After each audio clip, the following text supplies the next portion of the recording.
Hi and welcome back to my channel. How are you doing? I hope you're doing really well.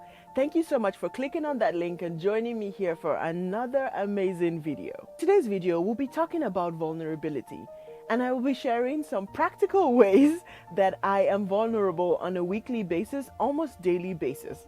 You might be wondering, what does vulnerability mean? To me, vulnerability means exposing myself to emotions that I typically don't want to feel, for example, fear or being nervous, and putting myself in situations that I typically would not want to put myself in.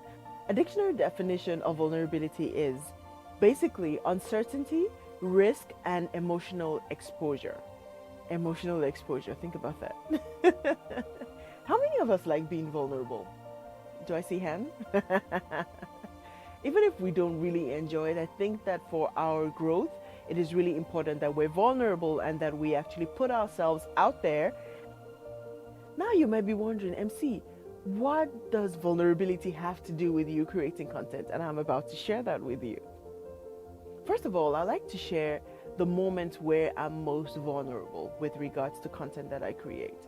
On a weekly basis, I write a blog post and I create a video. And I don't only create and write, I also release them and share them with the world. I can tell you that every time that I put out content, I'm extremely vulnerable. I'm putting out my heart, I'm stretching myself more than I typically would like to, and sometimes I get really nervous about the whole process. During my reflection, I've actually noticed that there's a theme. I am very vulnerable when it comes to creating content that falls into the following three categories. Number one, I'm vulnerable when I create content about my story. Telling my story has been something that I knew that I needed to do, and I knew that I wanted to do in the last 2.5 years.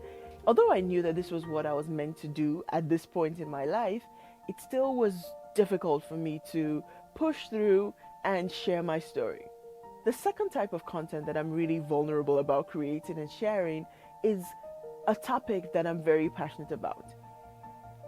When I write about topics that I'm really passionate about, I always think about the fact that I want to not only share my perspective, but also open a conversation for others to share their perspective as well. Do you think about putting out content or doing your work and you're like, I really don't want people to know what I really feel about this, or I don't want them to judge my perspective, or I don't want them to think I'm extremely passionate about the wrong thing? The third category of content that makes me feel vulnerable is when I write or make videos about topics that I'm personally still walking through. To make sure that I convey the message that I don't have everything figured out, but it's okay to talk about something even if it's still work in progress. Now let me share some techniques that actually help me be more vulnerable and be more comfortable being vulnerable. The first thing that I do is I remind myself that this is in service to others. It's interesting because sometimes I get into my head and I'm like, oh, why am I doing this? Who is this for? And I need to remind myself that there might be somebody out there who this might help. When I share my story, I'm like, do people really need to hear all of this? And then I remind myself, if one person hears my story and feels encouraged or feels like they get tips and tricks to manage their own life, then that's success. I've decided that it is okay for me to be vulnerable if I'm helping somebody else out there.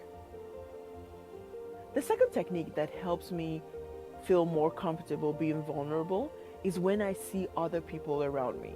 So I like to observe other people who are vulnerable, as it encourages me to be even more vulnerable with them. Don't you also feel like that? If somebody is being more vulnerable with you and sharing more things with you, it makes it easier for you to share things with them as well. The third technique that really helps me is reminding myself of the learnings that I have had on my journey.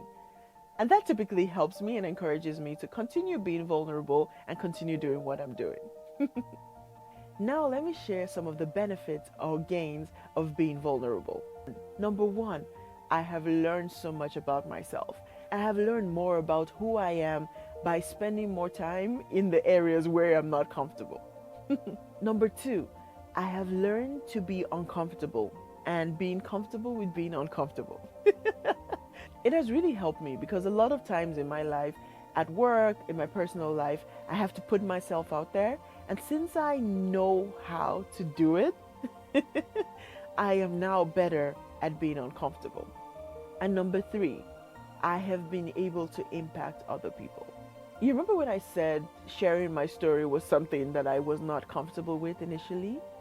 Being vulnerable and sharing my story with others has opened the doors to amazing conversations with other people. And I really would never have seen this if I was not vulnerable and I did not put myself outside my comfort zone. Summary, I definitely want to tell you that it is perfectly okay to be vulnerable and to feel vulnerable. Thank you so much for watching this video. I'm glad that I have a platform where I can be more vulnerable and where I can share my life with you. But before you go, please don't forget to like this video, subscribe to my channel, add your thoughts and comments in the comment section below. See you in my next video. Bye.